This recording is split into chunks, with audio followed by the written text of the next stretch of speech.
fazia? Comia escondido. E aquilo foi me dando um incômodo, porque eu dizia, gente, como é que pode alguém que é referência fazer uma coisa escondida? Tem alguma coisa errada que a gente vai ter que pensar. Sentamos com os educadores, né? Fizemos uma comissão com representação da cidade inteira para buscar alternativas. E aí construímos esse projeto que chama Na Mesma Mesa. Tivemos que negociar com os sindicatos porque a gente não ia tirar nenhum direito daquilo que estava no salário. Era professor por adesão, dizer se ele queria sentar-se junto com o aluno para se alimentar. Para repensar, inclusive, na alimentação e no espaço de alimentação no interior de uma escola. E aí, os vídeos que a gente tem, os depoimentos que a gente tem. Primeiro, desperdício diminuiu 70%. Crianças todas comendo com garfo e faca. Professores mudando o hábito, porque o que o professor gosta de tomar café com bolachinha pedagógica, começaram a almoçar de fato. Verdura, legumes, nada de salgadinhos, nada de coxinha, de frituras, nada disso. Agora é muito interessante os relatórios, né? Que um menino de 5 anos que disse para a professora, eu estou adorando você estar junto comigo na mesa. Eu só não entendi uma coisa, você fala que é muito importante legumes, mas eu nunca vi um no seu prato. Que a importância do que a gente fala, do que a gente faz. A criança traz isso para a gente o tempo todo, a nossa contradição. E o que é mais bonito no projeto? Eles começaram a fazer o material, as toalhas, né? Os jogos americanos, todos pintados com o nome da criança, a própria criança fazia. O momento de refeição virou um momento com música bem baixinha, para que eles pudessem se comunicar. E é claro, isso só pode ser por adesão, porque o professor que quer comer separado, que quer comer em outro lugar, que quer conversar com seus pais, naquele momento é uma ação de relação. Vocês não imaginam o impacto que isso deu nas relações do cotidiano. Quando eu estou falando isso, é para a gente se desafiar a pensar nesse acolhimento, nas suas múltiplas dimensões. O respeito à história e à potencialidade das crianças, mas também o respeito ao que a gente chama, conhecer que potencialidades são essas. A gente fala genericamente, como é que a gente tem trabalhado essa nossa observação para identificar isso? Que observações eu faço no meu cotidiano? E aí vem toda a discussão de registro, das múltiplas formas de registro, de observação, mas também tem uma coisa, esse livro para mim é uma provocação, ele diz assim, eu acho que por dentro é onde a gente mais cresce. É um livro de literatura infantil, que eu indico, porque ele vai dizer, eu acho que por dentro é onde a gente mais cresce. O que significa crescer? Nós temos que trabalhar muito entre nós o que é crescer, o que é ter um projeto de vida, o que é construir um sentido para o nosso fazer, o que significa ter histórias de vida nas nossas mãos, nas nossas vidas.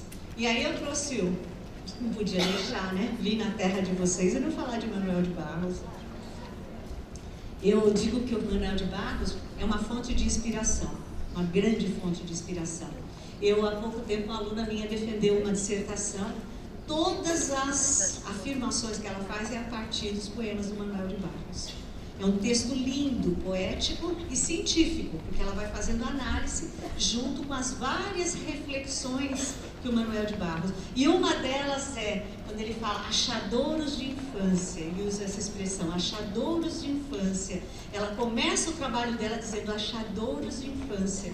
Ela usou a via poética para fazer a descoberta que ela tem. E o Manuel de Barros, eu gosto dessa imagem dessa menina, a interação com os objetos, a relação com o espaço, ela faz com que a gente pense que só hoje um caçador de achadouros da infância. Vou meio dementado, inchado as costas, cavar no meio do quintal vestígios dos meninos que fomos. Onde é que a gente tem ido buscar o sentido dos meninos e meninas que fomos? Como é que a gente pode se inspirar nisso, né? E como é que a gente pode fazer dessa literatura uma fonte, uma grande... Obrigada, querida. Olha, o Vinícius cuida de mim. Cadê a mãe do Vinícius? Ah, tá lá fora trabalhando, né? Ele veio falar isso para mim 10 minutos, viu? Vou denunciá-lo publicamente. Esses achadouros, essa enxada às costas, qual será a nossa enxada, hein? Será que nós estamos fazendo isso? Será que nós estamos cavando os vestígios que dá sentido para as crianças e meninos que fomos? Eu não sei a origem de vocês, mas eu sei a minha. Eu venho de uma infância muito humilde, mas eu tive uma possibilidade de descoberta e eu adorava falar. Vocês têm dúvida? E encontrei nesse caminho pessoas que me escutaram muito, mas eu jamais vou esquecer da cena do meu doutorado. O dia que eu fui defender meu doutorado, foi na minha universidade, na PUC, estava lotado o auditório, porque eu tinha meus alunos, e meu pai foi assistir. Infelizmente, hoje meu pai não está nesse espaço, está de outra forma. E ele estava lá no fundão. O olhinho dele brilhava, ele tinha um olhinho miúdo igual o meu. Mas o olho dele brilhava tanto. Quando terminou a apresentação, ele veio perto de mim, olhou bem para os meus olhos e disse: filha, esse negócio que você fez deve ser importante, né? Eu falei: papai, do ponto de vista acadêmico Ele disse: mas eu preciso te contar um segredo. Se você não usar isso aí para socializar com os outros, não tem sentido o que você fez. Segundo, quantos queriam ter acesso a isso que você teve? Então, com responsabilidade maior. Pergunto aqui, quem aqui seus pais não fizeram universidade? Olha essa plateia. Eu pergunto isso no Brasil inteiro. Nós estamos com uma geração sendo professores que não tiveram as possibilidades, que suas famílias não tiveram as possibilidades que nós estamos tendo. Então a nossa responsabilidade é maior. Muito maior. A minha responsabilidade social é muito maior. Até porque eu penso que essa infância que eu estou falando, essas infâncias que nós estamos falando, elas geram em nós muitas provocações, muitas descobertas, muitas imagens, muitas referências. O grande desafio é compartilhar esses saberes e criar novas formas de pensar e agir, considerando as experiências peculiares e singulares da educação infantil e do ensino fundamental, não desqualificar as crianças do ensino fundamental como se não fossem mais crianças. Elas são crianças. Eu vou continuar com essa luta o resto da minha vida, de 0 a 12 anos, o Estatuto da Criança e do Adolescente. Ela é criança. Na minha cidade agora, foi tirado o leite das crianças a partir de uma determinada idade, porque isso foi colocado que gente com a partir de 9 anos já não é mais criança. Eu não estou falando, eu estou falando da maior metrópole da América Latina. Isso é um absurdo do ponto de vista do que isso representa. É entendimento que se tem das marcas que são deixadas. Na educação infantil tem marcas muito fortes. Uma delas que eu destaco, precisamente, é o foco que ela tem em educação. A visão mais abrangente. A questão de ser centro de educação. A questão das crianças, a multiplicidade de atendimentos e as experiências serem tão diversificadas. Mas eu vou trazer o fundamental lá, como ele tem que criar esse diálogo. Uma visão voltada a ensino, uma visão muito voltada a uma coisa chamada escolarização, de uma escola que está fadada ao fracasso, e ela tem clareza disso. Uma escola que não é um centro de educação, crianças que viram alunos, multiplicidade que tem que ser uma unicidade, e em vez de experiências eu tenho ensino. Vejam como a própria linguagem são marcas diferenciadas que precisam ser analisadas. Hoje eu faço esse movimento de reflexão dos grupos de trabalho. E ao fazer esse movimento, eu diria que o processo criativo entre o novo e o velho, às vezes pelo medo de deixar embora o sapato velho que tanto nos incomoda, deixamos-se nos arriscar a experimentar algo novo.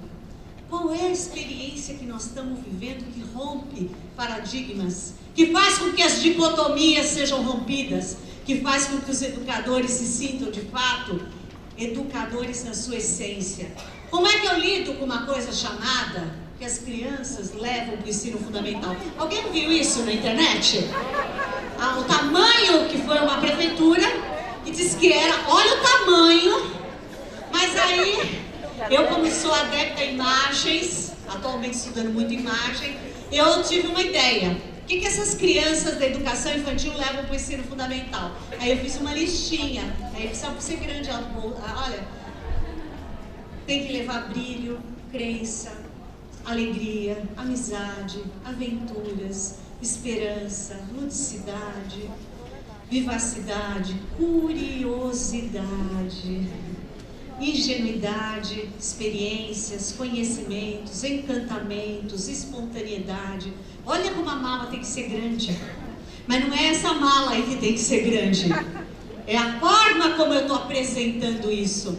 O jeito como eu vou lidar com isso. Com essa experiência vivida. Olha, duas experiências. Olha o menino na luneta. E aí eu vou pegar o La Roça, que eu acho que é uma grande referência para dizer isso. O que passa comigo e que me forma, me transforma, me constitui, me faz como sou, marca na minha maneira de ser, configura a minha pessoa, a minha personalidade. A experiência está ligada ao sentido que se dá à vivência. A experiência é algo que ninguém nos tira, porque ela é constituída e ela faz parte da nossa forma de ser. Eu gosto muito do trabalho que o La Roça faz na distinção entre o que é vivência e o que é experiência. A experiência é algo que nos compõe, nos constitui, nos dá marca no universo. E essa experiência tem que nos levar a pensar qual é a concepção de criança de 0 a 12 anos. E eu vou concluindo, amarrando, tá? Antes que vocês entrem em crise. Os organizadores já vão. Criança em sua integralidade e singularidade. Criança sujeito potente desde o nascimento. Cuidar e educar. Educação como ação indissociável. Aqui eu quero dizer que essa relação cuidar e educar é falada no Brasil.